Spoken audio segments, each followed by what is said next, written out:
We're here to bring a new type of news show. New insights, new styles, and new topics every day. We are News Generation. Bringing news just for you. It's Tuesday, October 21st here in Seoul. I'm Lee Soo-jin, and this is News Generation. Joining us today is Jiyeon. Happy Tuesday. Happy Tuesday, and also Wonbin's with us. Good morning. Good morning. And both are here to speak on behalf of people in their 20s and 30s. So it's the second day of the work week, and I thought we'd start with something a bit special today. And I actually brought some Korean-style wedding invitations with me. I have 3 of them right here. So take a look at how beautiful they are. So the design, the calligraphy, they're really something else. And now I'm guessing both of you are familiar with these wedding invitations. Yes. And for viewers who aren't, they're not just invitations. They're kind of become a work of art, as you can see here. They're quite beautiful. And it's a little glimpse into what Korean wedding traditions look like. So Jiyeon, I'm sure you've received one of these before. Yes, I have received ones, not once, but many. And also I have actually made one of those invitations by myself. And most of my friends sent both the digital ones and the printed versions as well. When I got the printed version, the printed invitation ones, cards, we usually meet for a quick meal or coffee together. It feels more personal that way, like an opportunity to chit-chat a little bit before the big day. And I think that's something quite unique and lovely about Korean culture. So we're going to get into that a bit more later, but what about you, Wonbin? Have you received one of these before? Well, I haven't made one yet. I definitely plan to make one in the future. But for getting the invitations cards, yes, I do get them, usually from my students. Actually, recently, one of my students gave me an invitation card, and she actually invited me to a local restaurant around town because we both lived in the same area. And it was before the wedding. We were just talking about how she was planning it and how busy it was and everything before and after. And I remember that it was a decently premium Italian restaurant. Yeah, so it was quite nice. I think that's a place a lot of people tend to hold wedding invitation gatherings at. So receiving an invitation in person is meaningful, not just because it formally invites you to share in the couple's special day, but also because it provides a rare chance to connect and catch up with friends and family. So let's take a look at the screen to learn more.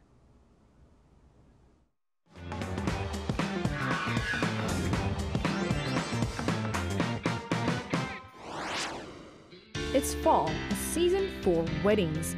And with weddings come many cherished traditions like exchanging wedding gifts. One of these is the gathering centered around wedding invitations. Recently, though, it's become a topic of discussion because of the extra cost it adds for couples who are already facing financial pressure while preparing for marriage. Today on News Generation, we'll take a closer look at the controversy surrounding this gathering, how the tradition has changed over time, and share our own personal thoughts on it. So as we just saw in the video, many of us have probably received wedding invitations, especially around this time of the year, since fall is often considered the perfect season for weddings. But what used to be a warm, friendly get-together to hand out wedding invitations has now become something many people are starting to question because of the growing financial burden it brings. But before we dive into the details, since this custom is quite unique to Korea, could you explain what exactly wedding invitation gathering is, Wonbin? Of course I can. So this invitation gathering, or in Korean we say 청모 or 청첩장모임, is a gathering where the bride and groom-to-be invite their friends to have lunch or dinner and hand out the invitation card that they made for their wedding. And we all know that attending a wedding event is not the easiest thing. You know, we have to arrange our time accordingly. We also have to dress formally, although it did become more casual than before. And sometimes we even have to travel long distance to go there. Since it does take a lot of effort for the attendees to be there, it's the host's method of saying thank you or showing appreciation. Now, because of this culture in Korea, there are actually many restaurants that are popular for having 청모. That is a good place for people to do 청모. They usually have good seats with good views, with big windows, usually aside of a lake or a river. They have menus that most people like and a price range that is not too expensive, but still premium enough to feel to make the moment feel sincere and genuine. Yeah, right. Usually ranging anywhere from $15 to $40 to $50 per person. Right, so these invitation gatherings aren't happening in cheap places at all. So it's not just a meal, it's seen as part of proper etiquette before the wedding. So even recommendations for restaurants that are good for holding these gatherings, the fact that they have become a trend really shows how commonplace this has really become. And I can see how that adds up quite quickly, especially if you're inviting several groups of people. So even with the rising cost, are people still feeling a bit pressured to hold these gatherings, Jian? They do, in fact. Well, even with all the added expenses, many people still feel it's something they should do, they ought to do before the wedding. There was a recent survey of 300 single men and women in Korea, and almost 80% said they would host a wedding invitation gathering or 청모 when they get married. It's now practically a must-do among the MZ generation, and most people said that it feels more polite to hand the invitation in person, and others mentioned they simply wanted to spend some time with their friends, chit-chat a little bit, or thought it might encourage the guests to attend the wedding. So it's such a lovely mix of tradition and thoughtfulness. It shows a respect showing while sharing a warm personal moment, and people usually meet over a nice meal, as one been mentioned, which adds a friendly touch to the invitation itself. So it's not just about giving an invitation itself, it's a little celebration before the big day. Quite charming indeed.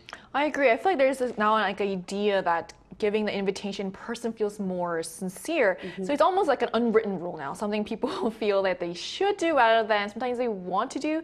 So it's interesting how etiquette and emotion play such a big role, even as financial concerns grow. But there are all these other expenses that come with weddings. There's the housing, obviously the wedding venue and honeymoon. So how big of a financial burden does this add, Wonbin? Yeah, what you said is actually very true. To be blunt, the concerns, it all usually comes down to the matter of cost. Since the hosts are usually paying for the food, the 청모 or the invitation gathering cost does add up to a significant amount. For better understanding, let's do a quick example. So let's say that each 청모 meal costs $30 per person, and there is an average of four people per meal. That's $120 per gathering. And if you have 10 of those meetings, that becomes $1,200 right there. And don't forget that we have to multiply that number by 2, since both the bride and the groom will be holding separate 청모s, and that ends up to be about $2,500 just for the invitation gatherings, not to mention the coffee that we're going to have afterwards or the rounds to alcohols if it's dinner. And again, we all know that getting married is expensive, and handling the gathering costs on top of everything is just very burdensome. I mean, hearing those numbers really highlights that it's such a huge amount of money just for handing out invitations, but it really shows how much societal expectations can add to this pressure. And with all the other big expenses that come with weddings, I can see why many couples find this part stressful. So with all that in mind, I'm curious, how has this culture of holding these get-togethers to hand out wedding invitations evolved over time, Jian? Well, I do believe that it's not exactly a new trend now. This kind of gathering has been around for quite a certain period of time. When I tied the knot, we already had this custom of meeting 청모, and we also handed out the invitations. But back then, sending only a mobile version felt a bit impersonal, quite rude indeed. Even, some might feel like, am I not that important to you? You just want me to attend your wedding and deliver the gift or money to you? And mobile invitations were mostly used as a follow-up tool for them just to share the details, time or location. So the in-person gathering naturally became a space for connection for people and deliver your gratitude. And so over time, it turned into something of an expected formality, that you've got to do that before the wedding, and many people still appreciate the goodwill behind it, though some feel pressured once you've treated to dinner, maybe an expensive one. Attending the wedding almost feels mandatory for you. You've got to go there. There's also growing pressure about the wedding gift money, the cash gift for the wedding, which is known as 축의금 in Korean, since people feel they should give at least the value of the meal they were treated, if not more, to show proper respect to the bride and groom. It's a delicate balance between sincerity and social expectation, isn't it? So it's kind of a balance thing that you've got to think about it a lot. Yes. It's quite complicated. So do you feel like the money that, the cost of the meal should be included in like the wedding fee? I think it should be a little bit, Right. at least, the meal that you were treated, you should add that, a little bit of it, Because for one, I have actually to have a lot of 청모 before I got married, tied a knot. I think I had more than 10, so 10 meetings beforehand, so. Because now I feel like it's almost kind of like you said, it's impersonal. It's a bit, it's almost insulting if you just get sent that link to the wedding invitation. So it's a bit sticky situation. So far we've discussed how wedding invitation gatherings have evolved from a warm gesture of sincerity to something that can feel sometimes like a financial burden.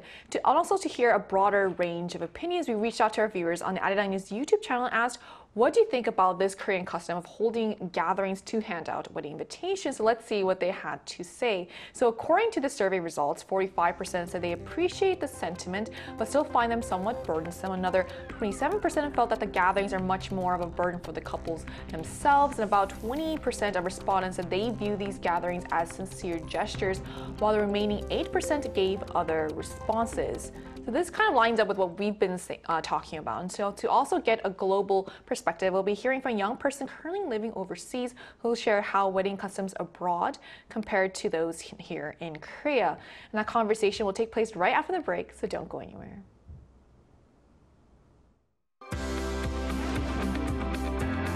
NewsGen wants to hear from you. Go to YouTube and search out channel Arirang News. Click Posts and cast your vote in the poll. Make a new type of news with us.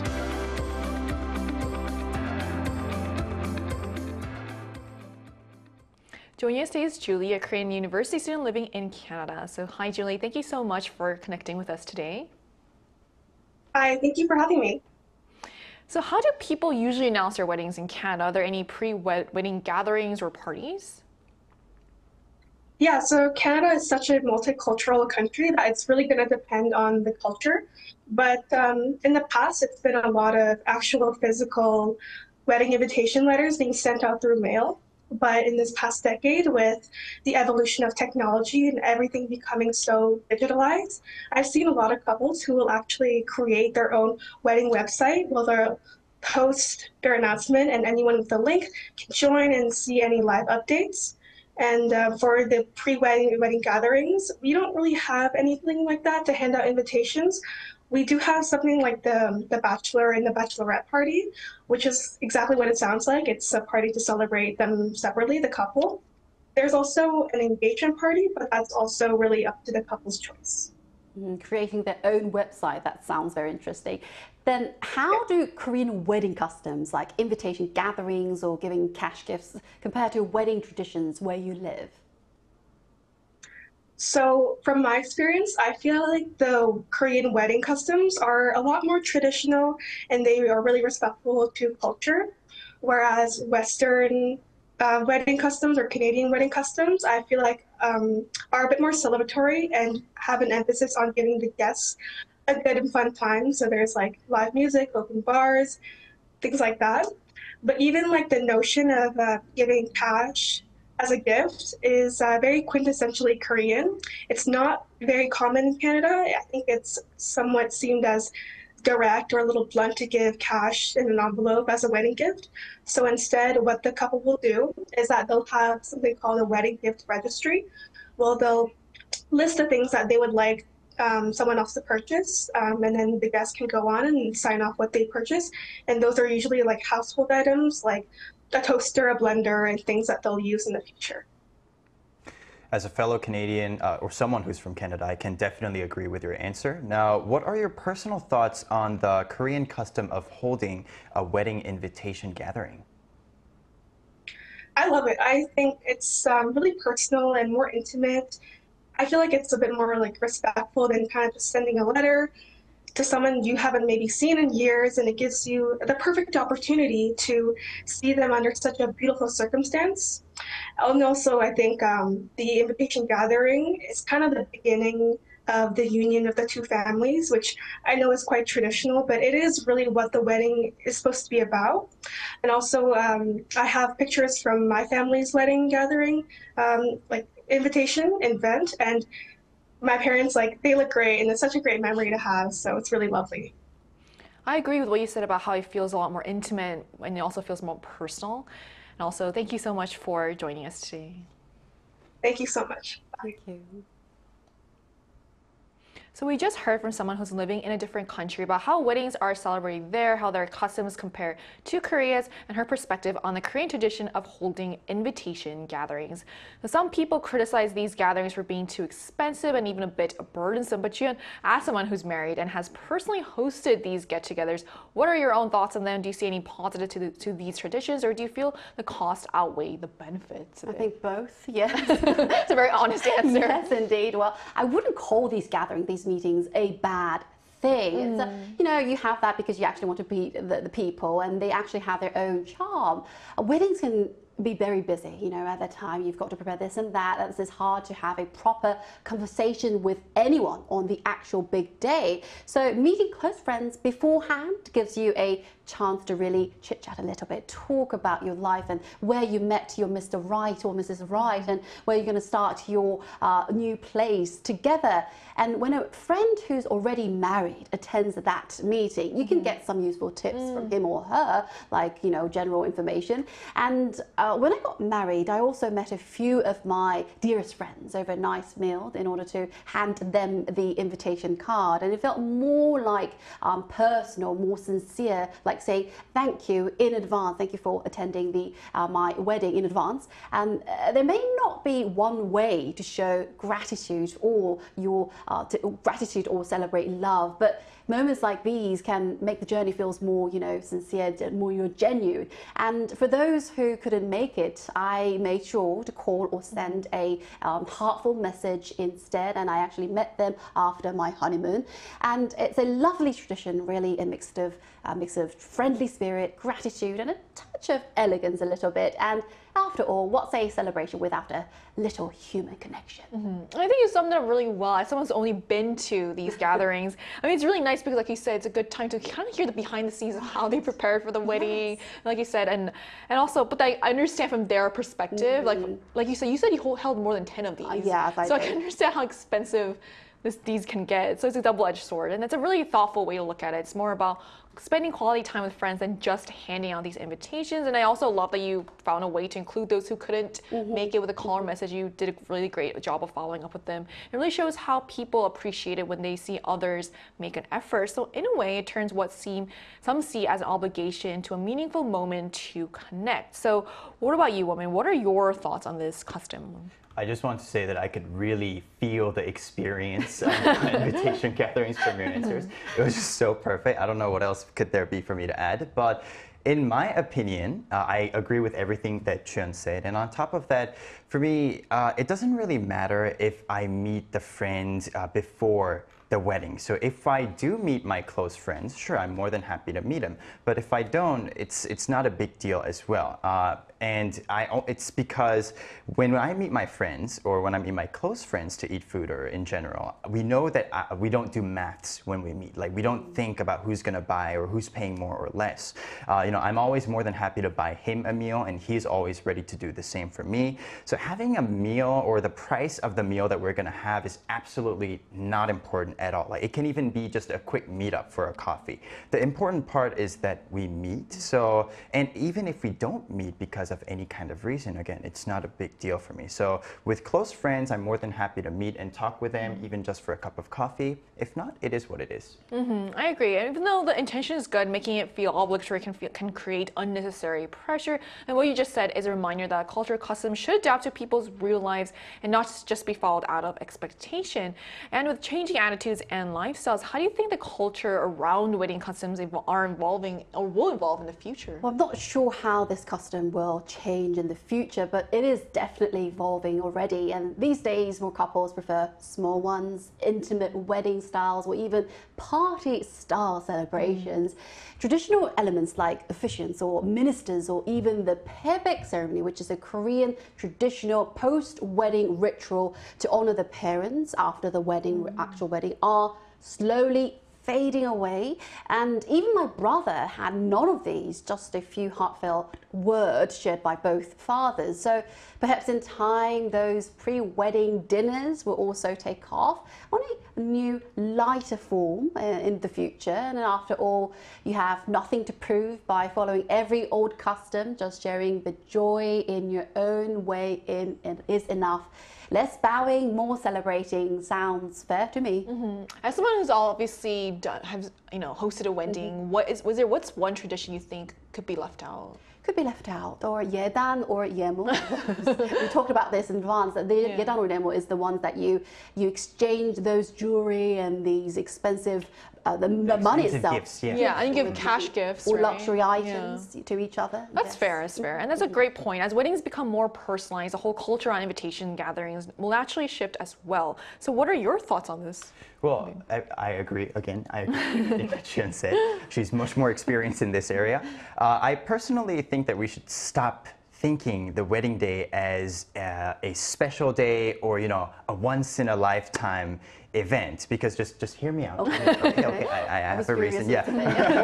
And because I'm only saying this because this is the root of all of the unnecessary emotions, expenses, and being calculative on everything, which includes the 청모 conflict that we just talked about. The biggest reason why 청모 has conflicting opinion is because of the cost. Now, the second reason is because we don't know who we should invite or who we should not, because in a relationship, there are some people where we feel like if we invite them, they would be too pressured to attend. And there are also people where we feel like if we don't invite them, they would get upset. So that's one of the biggest dilemmas. And at the end of the day, it's not a big deal. And that person not coming to the wedding, it's not going to change if you're going to have a good marriage life or not, right? And we should never expect someone to buy me a meal because I'm going to attend to their wedding. And on the other hand, we should never grantedly expect someone to come to our wedding because we bought them a meal.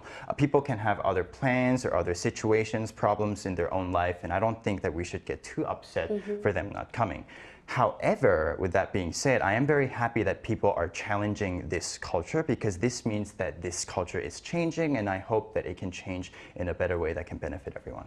Right, so I think what you're saying is that obviously this is a very important day, but it's important to not have too much of a high expectation, to focus on what's actually really important. It's supposed to be a happy day. You're supposed to celebrate the happy couple, so that's the thing people should remember. Yes. So while wedding invitation gatherings have their challenges, from financial pressures to social expectations, it's also clear that the tradition carries meaningful value for many, and it's important for both the couples preparing to get married and those around them to remember that the most important thing is to celebrate a happy occasion, and wedding preparation shouldn't become a source of stress. The focus should always be on enjoying this special time together. And as weddings continue to evolve, so will the customs around them, leaving room for more personal, thoughtful, and flexible ways to celebrate life's big moments. And that brings us to the end of today's episode of News Generation. But News Gen will be back tomorrow at 10:30 a.m. Korea time with more stories and discussions. A big thanks to Chuyeon. Thank you for having me. Thanks for coming in. Also, Wonbin. Always a pleasure. And to our viewers, thank you so much for tuning in, and we hope you have the best day. We are News Generation.